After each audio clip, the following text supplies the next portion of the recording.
Alright, first off, I have been slacking on my YouTube channel, but here I am back with a new car, and it is a Honda CRX. I bought the car as a shell, and I pretty much went ham with it. Got the car, already did the fuel tug, wire tug, fuse box tug, started buying a bunch of parts for it.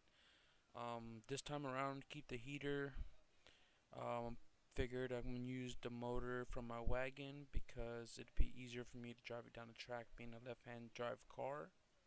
So I wouldn't have to worry about shifting and misshifting and all that crap.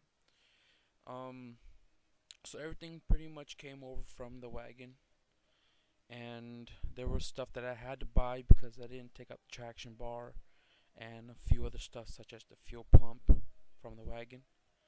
Um, so I wanted to make this a goal of being a sleeper as well as my season race car. And here I'm dropping the car off to my buddy from Kelly Built from Darkside Racing. He's fabbing up the new downpipe with the new radiator since I'm not using the tuck one anymore. And while he's doing that, I am working on the fender and stuff here in these pictures. Paint matching from the last crusted fender, and apparently it's an off red. It's real red, but the car is Milano red. I'm thinking because it's darker. But I also did some trim work and trying to refresh the whole car since it's been sitting for so long from the last owner. I was fortunate enough to find the lips and the seats and stuff from the junkyard.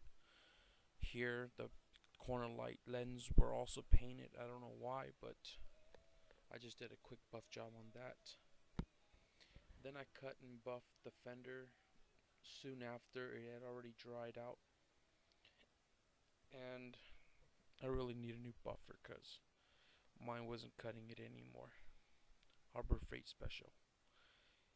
Lasted a year. Crested voice because it's kind of late right now. It's 1:40 a.m. But then I got the car back, and you know everything seems to fit pretty nicely, especially with the half size radiator that I also got from Skunk too. Thank you Brandon and Liz for that, with the matching radiator hose. And got the car back, and little miss knickknacks, and the car is ready to turn on.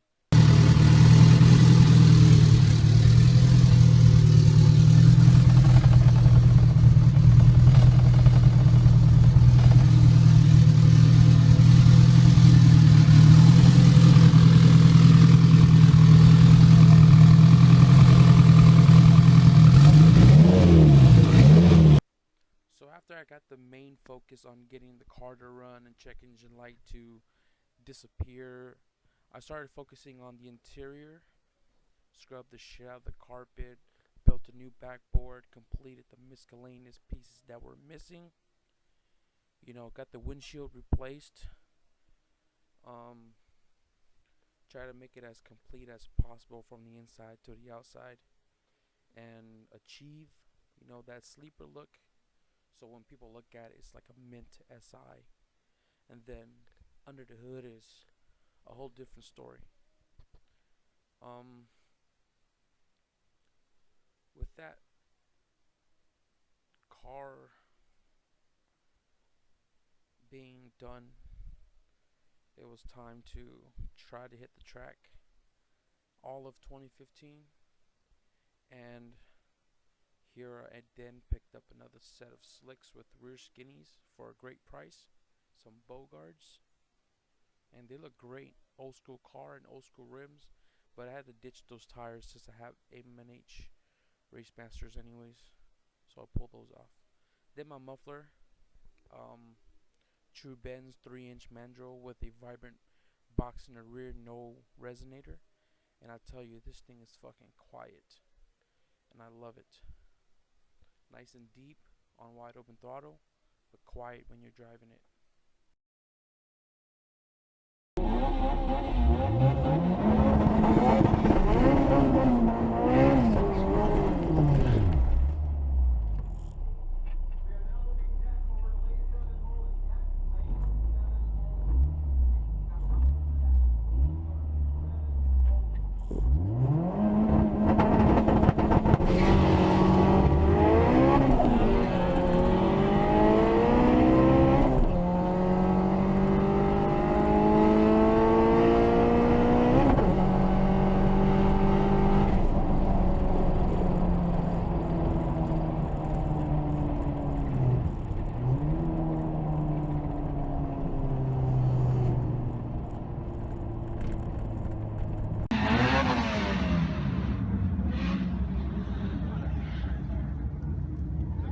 are now moving tech over to lane 7 only. Tech, lane 7 only. You have not been tech. I need you to go to lane 7 only. Lane 6 now is going to be cleared for the heads-up class. Dana, go! Lane 6. I need the 1160 in. You've got 1160 on your car. You can run.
Go to lane 1.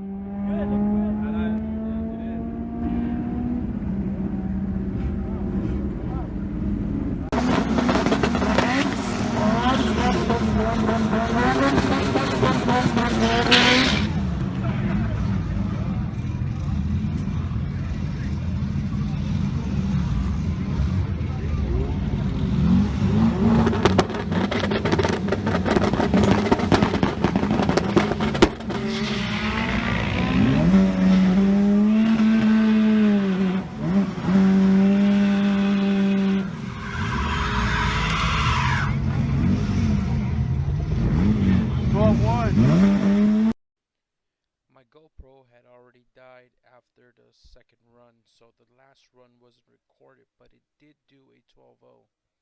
Now that's the best the motor has ever done in the last 3 chassis that it's been in. I'm happy the way the car turned out. Drove it 123 miles to track, raced it down the track, and drove it another 123 miles back home with the slicks and the jack in the trunk. And here it is, my daily driver. I drive it every day. 300 horse LS tranny, and more to come.